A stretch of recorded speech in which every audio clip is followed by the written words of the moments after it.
salue ton frère à côté. Dis que Dieu te bénisse, que Dieu te comble.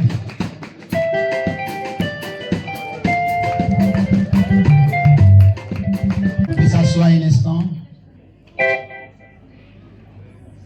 Je vous salue tous ce matin dans le précieux nom de notre Seigneur ainsi que le Sauveur Jésus-Christ. Que Dieu bénisse votre présence durant ce programme. Nous remercions le Seigneur Jésus-Christ qui a permis à ce que ce programme puisse avoir lieu.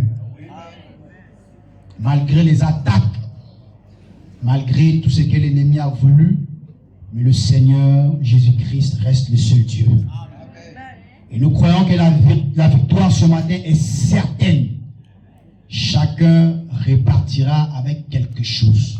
Voilà pourquoi je demanderai à tous ceux qui sont en train de dormir de se réveiller. De se réveiller parce que, comment c'est écrit ton problème que tu as sur une feuille, tu dois sortir d'ici ce matin-là avec une solution. Ce n'est pas pour ne rien que vous avez cotisé pour que nous puissions venir faire des spectacles. Non. Nous sommes venus ici dans un but bien précis.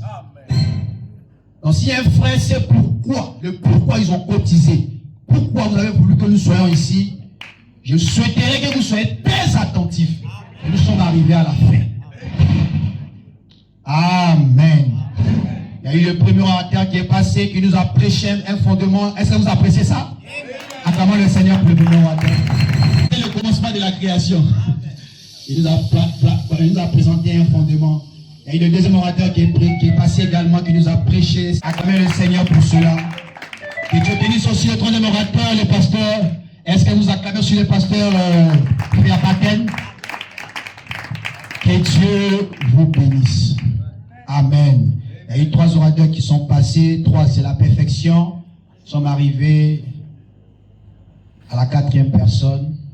Et le chiffre 4, c'est la délivrance.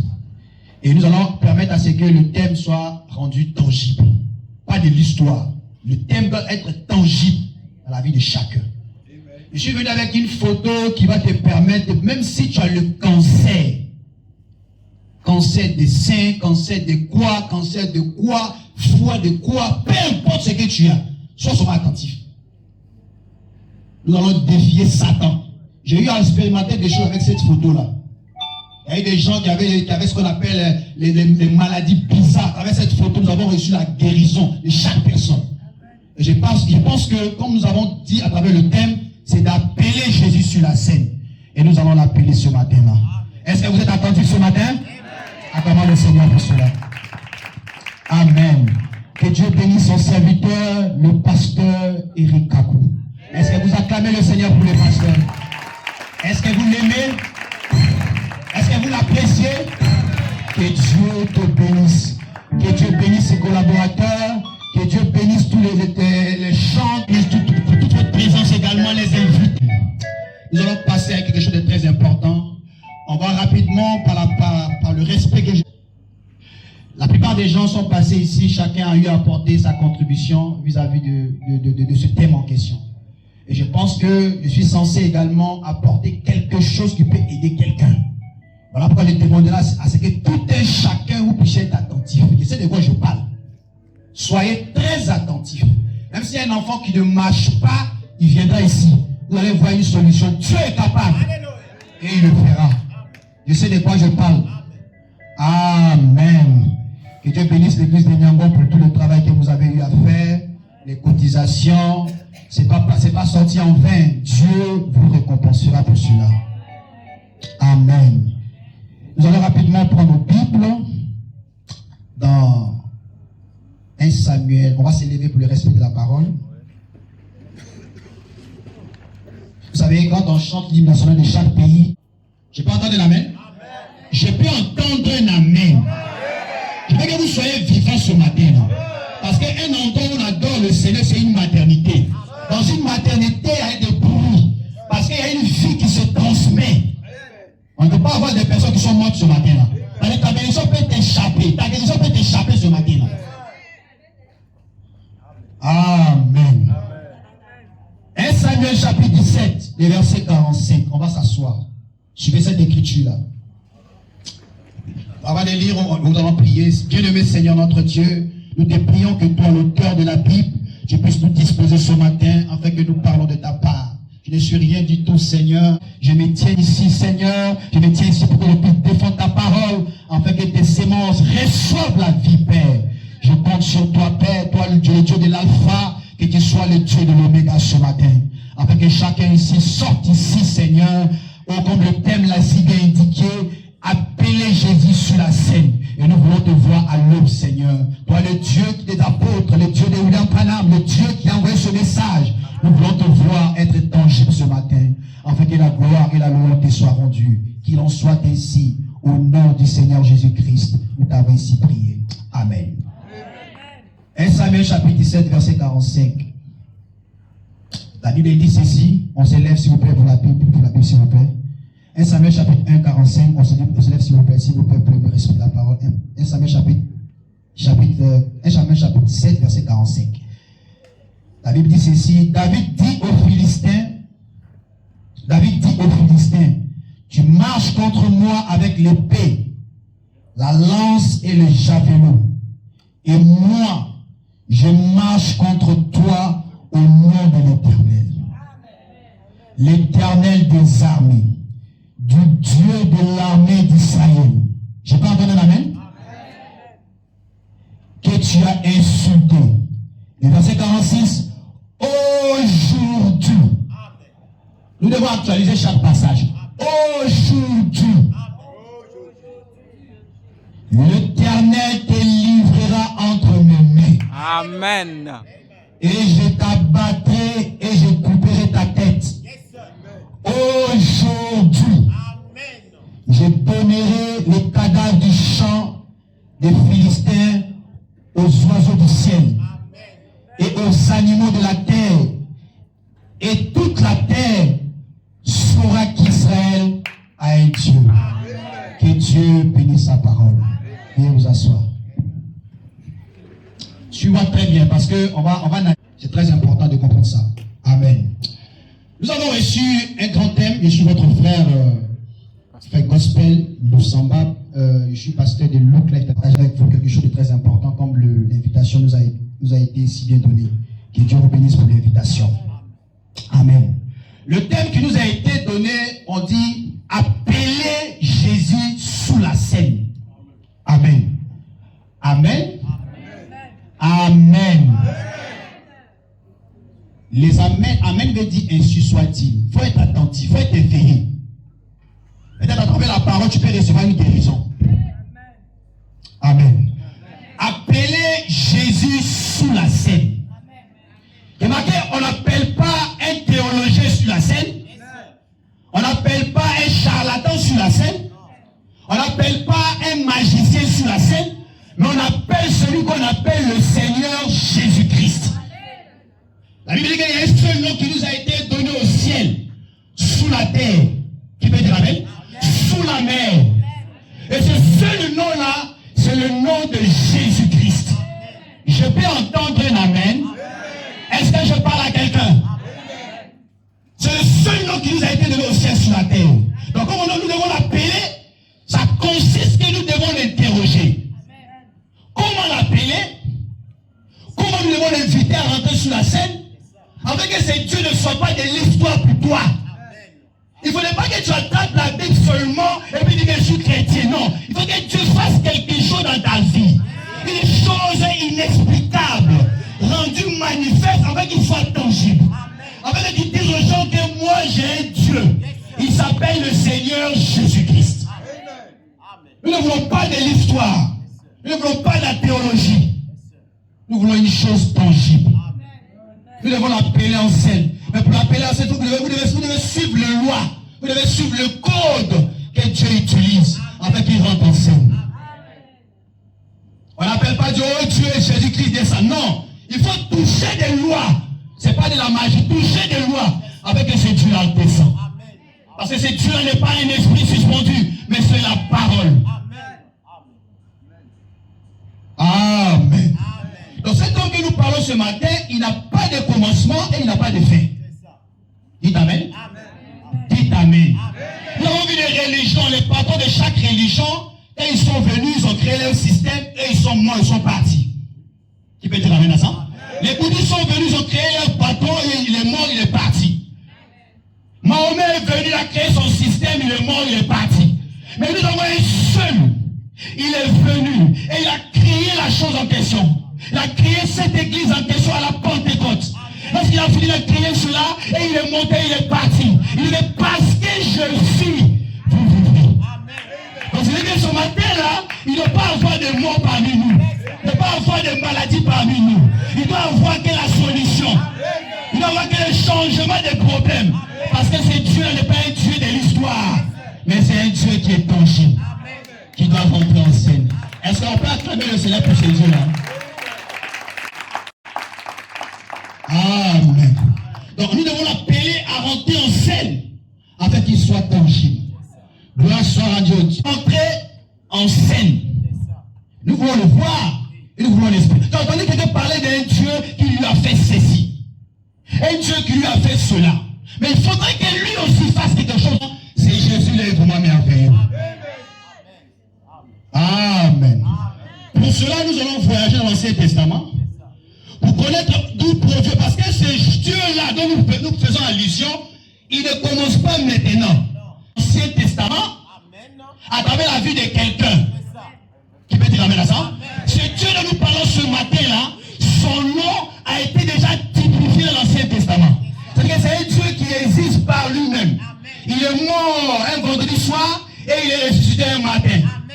Vendredi soir à 15h et il est ressuscité un matin, dimanche matin à 8h.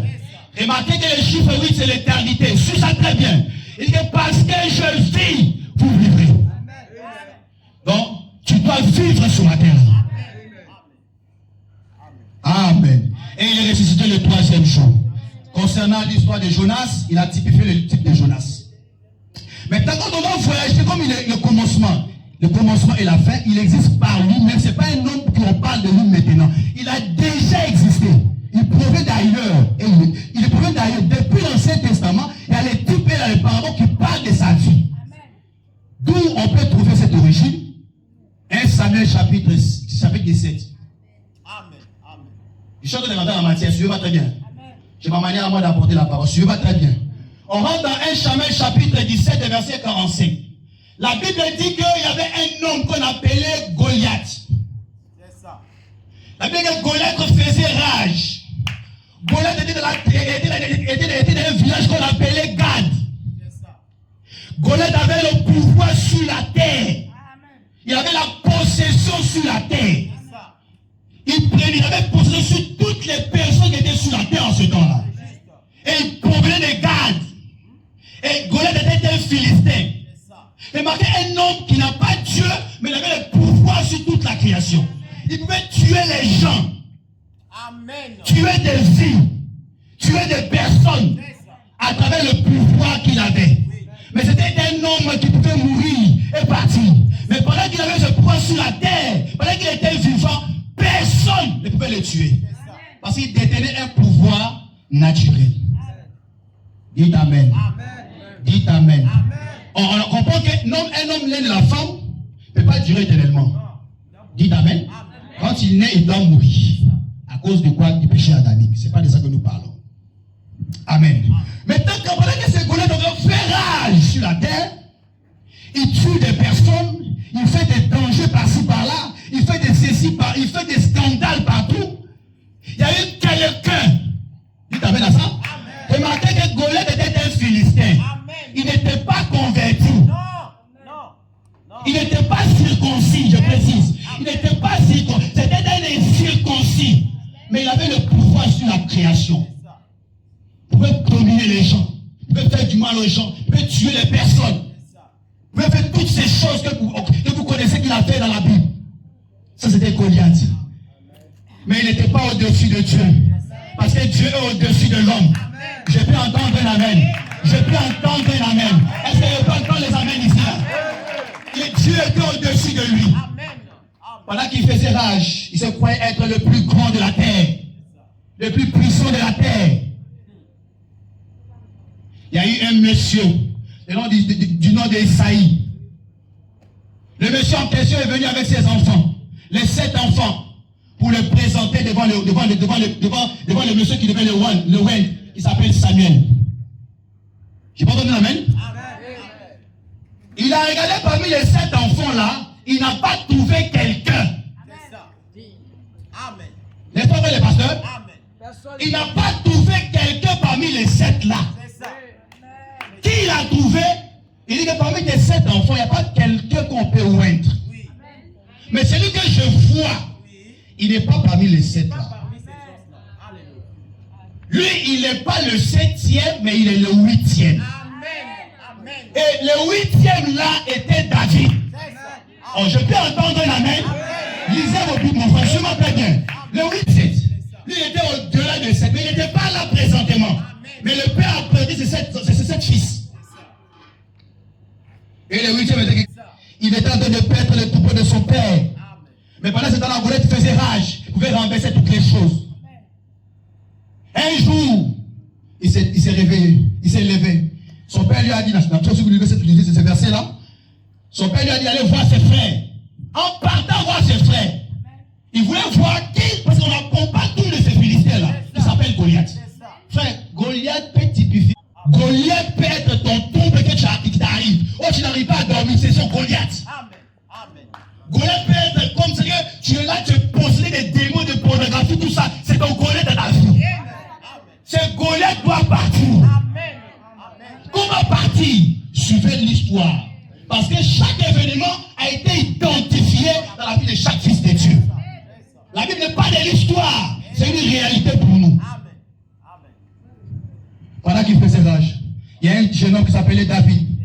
David est parti, il dit non, cet homme-là, j'entends trop parler de lui. Il fait ceci, il fait cela. Il dit, moi je dois partir voir. Son frère est venu. Il dit, mon petit, tu es venu faire ici. Toi là, il sait que toi tu es malicieux. Donc tu es venu pour voir qu'est-ce qui se passe. Il dit, non, moi je suis venu voir. Moi je dois affronter ce monsieur-là. J'ai tout entendu parler que ce monsieur-là frappe les gens. Mais moi je décide qu'il a frappé ce monsieur-là. Remarquez que Goliath était un muscleux. Il avait toutes les décrit même la taille de son pied. C'est qu'il portait sur son pied. Mais remarquez le petit David qui était le 8e de son père. Il avait son ministère qu'on appelle l'amour divin en lui. Parce qu'il avait l'amour de perdre les troupeaux. David était un jeune homme. Parmi tous ses frères, il était un jeune homme, il avait l'amour du Seigneur. Il pétait les troupeaux de son père. Remarquez que David s'occupe des affaires de son père. Ce matin, il doit avoir des David. Ce matin-là, il doit avoir des David. Il doit perdre les troupeaux de son père. Peu importe la maladie qui t'arrive, peu importe ce qui arrive. Oh non, c'est une histoire de famille. C'est un lien de famille. Je suis venu avec une photo. Cette photo-là, quand on place ça, même le sida doit disparaître. Si tu ne crois pas, c'est ton problème. Qu'est-ce qui se passe? C'est le diable qui bloque ta foi. Oh, la peur, c'est un fléau. Quand tu as la peur, tu ne peux pas arriver quelque part. Oh, tout est entre tes mains. Tu peux tout faire. Mais le diable te fait douter. Mais il t'amène ce matin à quitter ta chair, à venir sur le monde de l'esprit. Pour que tu puisses appliquer ce que David a eu à appliquer. Remarquez que David est arrivé devant ce monsieur-là. Il dit qu'il a entendu parler de ce monsieur-là, il doit l'affronter. Il est arrivé devant ce monsieur-là. La Bible dit que Saül a eu à prendre ses expériences pour lui remettre. Il a porté tout ce qu'il avait porté. Il constate que ce qu'il a porté, ça ne suffit pas. Il n'arrive pas à marcher. Il a pris ces expériences-là, de Saül-là, il a jeté ça. Arrivé à ce moment dans la vie chrétienne, n'écoute pas seulement les expériences des autres. Il faut que toi-même tu prennes tes propres expériences. Parce que David a eu à jeter les expériences de Saül. Et il a pris lui-même sa propre expérience. C'était quoi? Il a pris 5 pierres. Remarquez, 5 pierres. C'était pas 6 pierres, mais c'était le 5 pierres. Qu'est-ce que symbolisait les 5 pierres? Parce que Jésus-Christ est le même hier, aujourd'hui et pour toujours. Il a pris ces 5 pierres-là. Il a mis ça dans une peau pour affronter Goliath. Goliath s'est moqué de lui en disant que je vais couper ta tête et les oiseaux. Il disait tout ce qu'il pouvait dire. Remarquez, la pierre dont il a eu à prendre, les 5 pierres, symbolisait quelque chose. Remarquez, la Bible parle de la pierre. La Bible parle de Jacob qui a signé un pacte. Qui peut dire amen? À signé pacte avec qui? Avec son beau-père, à cause de la femme, avec la pierre. Ce n'est pas avec autre chose, c'est avec la pierre. Il a signé pacte. C'est parce que la pierre dans la Bible est le symbole de la révélation. Oh, je peux entendre l'amen. La pierre de la Bible est le symbole de la révélation. Il y avait une révélation sur la chose en question. Il a pris 5 pierres. Donc la pierre, c'est la révélation. Ce n'est pas des pierres terrestres, mais c'est une pierre de la révélation. Mais il n'a pas pris 6, il a pris 5. Parce qu'il connaissait le nom de Dieu. Le nom de Dieu, ce n'est pas 6 lettres. Je peux entendre un amen. Est-ce que vous pouvez apporter des acclamations au Seigneur? Le nom de Dieu n'est pas 5 lettres. Il a pris 5 pierres et il a tiré. Et il a tué Goliath. Remarquez, David a tué Goliath. C'est les 5 pierres qu'avait David.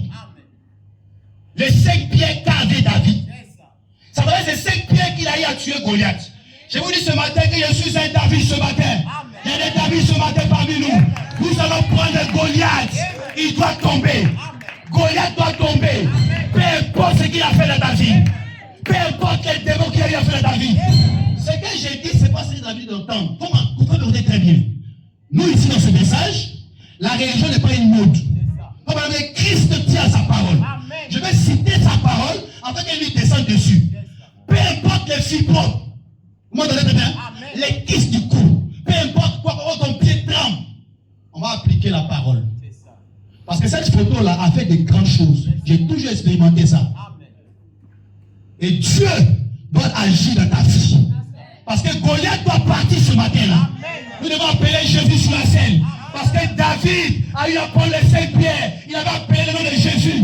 Parce que 5 pierres identifiaient Jésus. Un fils vous est né. Un fils vous est donné. Il s'appellera Jésus. Remarquez, David prend les 5 pierres qui typifient le nom de Jésus. Et il a tué Goliath avec les 5 pierres. Oh, qui peut dire amen à ça ce matin? Donc il a tué Goliath avec le nom de Jésus. Donc il a appelé Jésus sur la scène. Afin que Goliath tombe. Donc pour que Goliath tombe, il faut que Jésus rentre en scène.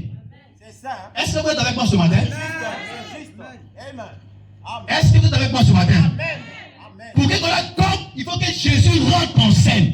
David a appelé Jésus. Il a pris 5 pierres. 5 pierres, quand vous mettez le nom de Jésus, ça fait 5 Jésus, 5 lettres. C'était la grâce. Il connaissait la parole. Il savait que dans ces 5 pierres, c'est la grâce. Il venait mourir à la croix, c'est la grâce. 5 pierres, c'est fait son nom Jésus. C'est ce nom, c'est pas le nom d'un mortel. C'est le nom d'un homme qui ne meurt jamais. Donc à travers ce nom-là, la maladie doit partir. Le cancer doit partir. Les tumeurs doivent partir. Les échecs doivent disparaître. Toutes choses doivent disparaître. Parce que vous appelez le nom de Jésus. David a eu à faire ça sous le sang de bouc et de taureau. Il était sous le sang de bouc et de taureau. Il a appelé, il a pris les 5 pierres en identifiant Jésus dans son âme pour avoir la solution, pour délivrer Israël. Pendant que Goliath faisait rage, David a eu à identifier le nom de Jésus. Et il a tiré cette pierre. Il dit que je vais te tuer aujourd'hui. Et il a tiré la pierre. Goliath est tombé. Remarquez, le monsieur qui faisait rage est tombé à cause d'une pierre. Les 5 pierres. Alléluia. À travers les 5 pierres là, le monsieur est tombé. Tu t'amènes à ça? C'est comme pareil ce matin-là. Il y a un Goliath dans ta vie. Voilà comment je dors, les sorciers me poursuivent. Comment un chrétien peut dormir, les sorciers te poursuivent? Et puis tu allais, tu viens à l'église, tu t'adores. Mon Jésus, oh, c'est des envoûtements. Amen. Je ne peux pas croire à ces dieux-là, et puis les cancers sont là. C'est ça. Quel témoignage tu as? Quel témoignage, papa? Quelle expérience que tu as? C'est ça. Il ne s'agit pas de venir à l'église. Il faut que tu puisses expérimenter quelque chose. De la part du Seigneur. Alléluia. Une expérience réelle. Amen. Pas de prétention, ni de supposition, mais une réalité. Amen. Parce que ce Dieu-là est tangible, est vivant, est réel. Amen. Et il doit rentrer dans la vie de chacun. Il t'amène à ça? Amen. Et il a appelé Jésus sur la scène. Et il a eu la victoire. La Bible dit que David a tué Goliath. toutes les femmes ont commencé à danser. Toutes les femmes ont commencé à danser. Parce que David avait la révélation, était le 8e de sa famille. Oh, je bénis le nom du Seigneur ce matin. Nous sommes dans l'éternité parce que nous sommes les fils et filles de Dieu. Nous ne sommes pas le temps. Nous vivons dans l'éternité parce que nous sommes les fils. Ce n'est pas le corps qui fait l'éternité. C'est mon âme. La sémence de la perfection. Qu'est-il sémence naturelle? Gloire à Jésus. Qui vit au-delà de toutes choses. Amen. Amen. Maintenant, appelons Jésus sur la scène. Il a fait ça, il est parti. On tombe sur la vie d'Abraham. Abraham, Dieu lui a dit, tu vas faire 25 ans. Il dit, tu auras un enfant. Tu es le père d'une multitude. Oh, Abraham est stérile. Attends, Dieu, tu m'as dit que je suis le père d'une multitude, mais pendant que je suis là, je suis stérile. Quand madame dit qu'Abraham a commencé à aller payer les trousseaux. Payer les trousseaux. Mais sa femme lui dit, attends, il y a quoi? Il dit, non, Dieu m'a dit. Frère, écoutez-moi très bien, il faut donner en paix. Quand Dieu dit, tu restes calme. Amen. La Bible dit, par tes mères soucis, vous êtes guéris. Donc, il ne doit pas avoir une maladie dans ton corps. Amen. Amen. Amen. Oh non, ma tante me poursuit. Elle te poursuit pourquoi? Alléluia. Si elle te poursuit, c'est que toi tu as traversé la frontière. C'est ça. C'est juste. Hein? Où nous sommes ici, moi je dors en paix. C'est ça. Aucun démon. Alléluia. Amen. Ce n'est pas des illusions. Aucun démon. Yes, sir. Amen. Amen. Parce qu'il faut appeler Jésus sur la scène. Appelez Jésus sur la scène. Abraham a persévéré dans cette position-là. Et il a têté le sein de El Shaddai. Et il a reçu la force. Il a appelé Jésus sur la scène par sa foi. Je peux entendre l'amen? Vous devez avoir la foi pour amener Dieu en action. La foi est la clé de toutes choses. La foi fait des hommes de Dieu. La Bible dit que sans la foi, nul n'est agréable à Dieu. Alléluia. Amen. Amen. Sans la foi, nul n'est agréable à Dieu. Vous voulez que Dieu vienne dans votre vie? Activez votre cœur. Dites que Seigneur, viens dans mon âme. Seigneur, viens dans ma vie. Dites amen à ça? Attends-moi les Seigneurs d'abord pour cela. Les enfants d'Israël sont arrivés à la mer Rouge. Ils étaient bloqués. Pendant qu'ils étaient libérés, hein. Dieu les a libérés. Ils sont arrivés quelque part, la mer Rouge était là. La mer rouge. Maintenant, comment faire pour qu'on puisse traverser? On trouve quoi pour sortir là? Nous, on va toujours à l'église, nous sommes tous des chrétiens, mais comment la mer Rouge est venue là? C'est le même Dieu qui a permis que cela puisse arriver. Le même Dieu aussi, il a permis que cela arrive pour que sa gloire soit manifestée. Là, quand le pasteur Pater vous a dit, ne maudissez pas les gens qui vous font du mal. Quand ils font ça, laissez-le, dites merci Seigneur. Parce que Dieu a une mission à travers chaque acte.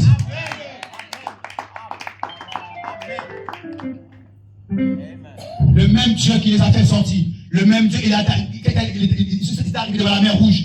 Le même Dieu a ouvert la mer Rouge. Et ils appelaient ce Dieu-là l'Éternel. L'Éternel. L'Éternel, ce n'est pas seulement un Dieu comme ça. L'Éternel, c'est le même Dieu que nous parlons ce soir. Jésus-Christ. Dites amen à ça. C'est le même Dieu que nous parlons. Il est le même hier, aujourd'hui et éternellement. Dites amen à ça. Un homme sur le sang de bouquet de taureau peut arrêter le soleil. Soleil, arrête-toi. En un mot, il a arrêté le temps. C'est juste, hein? Il n'y a pas de... Rien ne bouge. C'est ça. Amen. Parce qu'il veut voir Dieu être manifesté. Il dit, toi soleil, arrête-toi. Un homme sous le sang de bouquet de taureau. Mais toi, tu es sous le sang de Christ. Tu es plus supérieur que lui qui était sous le sang de bouquet de taureau. Mais tu as des maladies, tu as dit, tu vas à l'église, hey, moi, ma poitrine me fait mal, hey, moi, mon pied est depuis là, hey, je tremble, tu vas à l'église, tu bois. Hey, dans ce message, non. Amen. Alléluia.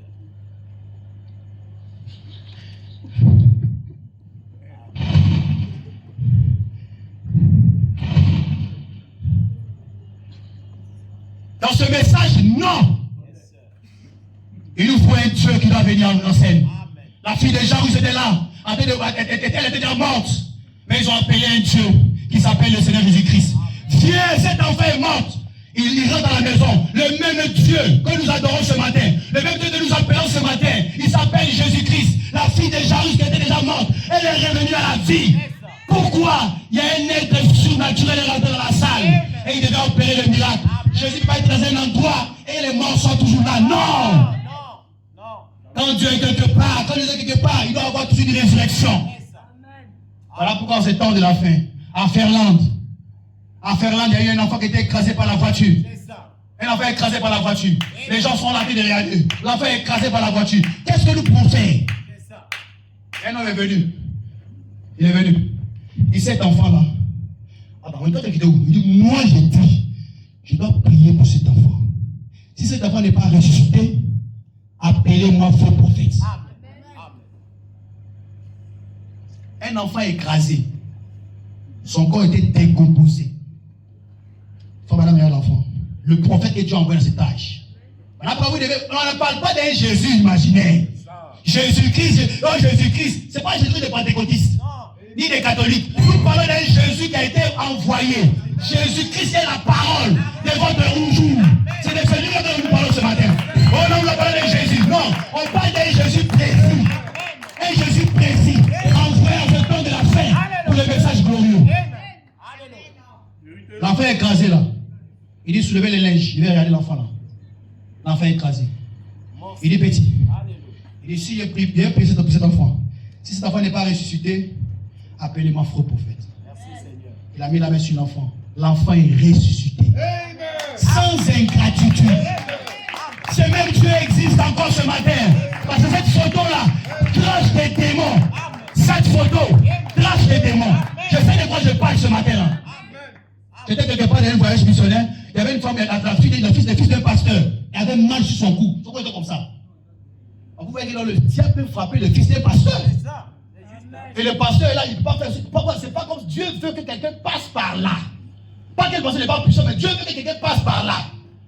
Je suis venu, j'ai mis la main sur cette photo sur l'enfant. On a prié. On a fini de prier, le cou de l'enfant est revenu comme ça. C'est pas la magie, c'est cette photo-là. Amen. Alléluia. Dites amen à ça. Amen. Il y a eu quelqu'un, plusieurs maladies.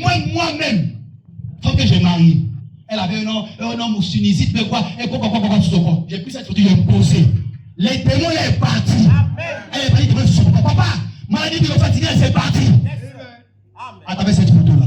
Donc nous appelons ce Dieu-là que nous servons. Il est là ce matin-là. Donc cette photo-là, tranche les démons, tranche tes esprits. Donc si tu as une maladie ce matin-là, on va poser la photo sur ta maladie. Tu vas attraper ça ce matin. Et tu vas appeler Dieu. Le Dieu qui s'est révélé en ce temps de la fin. Je t'appelle sur la scène. Le Dieu qui est Jésus. Le Dieu qui a trouvé ma prêche en ce temps de la fin. Nous t'invitons sur la scène. Guéris ma maladie. C'est de ce Jésus que nous parlons. Un Jésus envoyé en ce temps de la fin. Il nous a envoyé un prophète. Et ce prophète-là, cette photo, ce n'est pas la photo de l'homme. C'est la photo de Dieu lui-même. Voilà pourquoi toutes les maladies que vous avez là, prenez la photo là. Collez sur la maladie. Je sais de quoi je vous parle. Tout récemment, il y a un monsieur qui est venu là, il est sous. Il voit les morts, les esprits. Il dit, frère, on a expérimenté beaucoup de choses sur cette photo. Prends la photo, colle ça chez toi, les démons vont partir. Je sais de quoi ils vont partir. Et nous appelons Jésus sur la scène ce matin. Peu importe ton problème, peu importe ta situation, nous allons avancer sur le thème. Tout ce que tu as comme problème, comme souci, cette photo, il faut pas que cette photo, ce n'est pas ma photo. Ce n'est pas ma photo, c'est lui sa photo. Ça tranche des démons. Dans toute ta maladie que tu as, nous imposerons la reçue sur ta poitrine. Sur ta, peu importe ton pied, ta tête, ou partout tu as mal, partout les esprits te fatiguent. On va imposer la bénédiction. Et tu vas avoir la solution. Tu vas avoir la solution. Tu n'es pas venu sur la terre pour souffrir. Tu n'es pas venu sur la terre pour être mendiant. Tu n'es pas venu sur la terre pour être là, pour être suiveur. Non! Il y a un temps pour la souffrance, il y a un temps pour la victoire. Il y a un temps pour la souffrance, il y a un temps pour la victoire. Goliath fait rage, c'est vrai. Mais il a dit qu'il y a un David ce matin. Vous êtes des David, vous êtes des David ce matin. Levez-vous mon frère, levez-vous ma soeur, pour combattre Goliath. Il doit partir, il doit partir, il doit partir, il doit partir. Parce que nous appelons sur la scène. Il s'appelle le Seigneur Jésus-Christ. Il est le même hier, aujourd'hui et pour toujours. Donc s'il y a quelqu'un ce matin qui veut rencontrer l'âme du Seigneur, va s'avancer devant l'autre. Peu importe ton problème. Peu importe ton problème. Je dis peu importe ton problème. Tu vas t'avancer devant le nom du Seigneur. Tu vas t'approcher devant le nom du Seigneur. Lorsqu'on priera pour des cas impossibles, tu places ça sur ton problème. et la maladie va partir. Oh non, cancer des seins, oh mal des reins, oh je ne sais quoi, ça va partir. On va baisser les têtes. Le grand médecin est ici maintenant. Le corps va-t-il changer? Les têtes abaissées, médite sur ton problème, mon frère. Réconforte les cœurs brisés. Écoute la voix de Jésus. Le plus doux chant de Rapha, le plus doux nom pour un, oh oui, le plus beau cœur jamais chanté. Jésus, béni soit Jésus.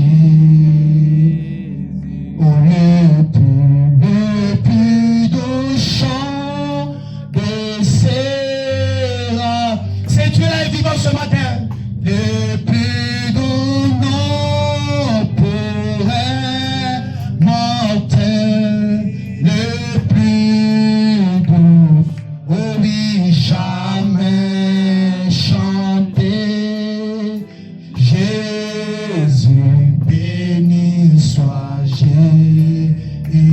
Commence à confesser sur ton problème. Confesse la maladie, chasse ça ce matin. Chasse la maladie, chasse les esprits ce matin. Commence à parler à ton problème. Dis, Colette, quitte le camp. Quitte le camp ce matin. Quitte le camp de ma vie. Quitte mon travail. Quitte mon foyer. Quitte ma famille. Quitte ma femme. Quitte mon mari. Chasse les démons ce matin. Chasse les démons ce matin, mon frère, ma soeur. Chasse les démons ce matin. Commence à confesser ta victoire ce matin devant le Seigneur. Et c'est Dieu qui pourra être plus capable ce matin. C'est Jésus qui est venu sur la scène ce matin. Ne pas rester de l'histoire. Ta vie doit changer. Ta vie doit évoluer. Ta vie doit atteindre la perfection. Tu es un fils de Dieu. Tu es une fille de Dieu. Parle à ton Dieu ce matin.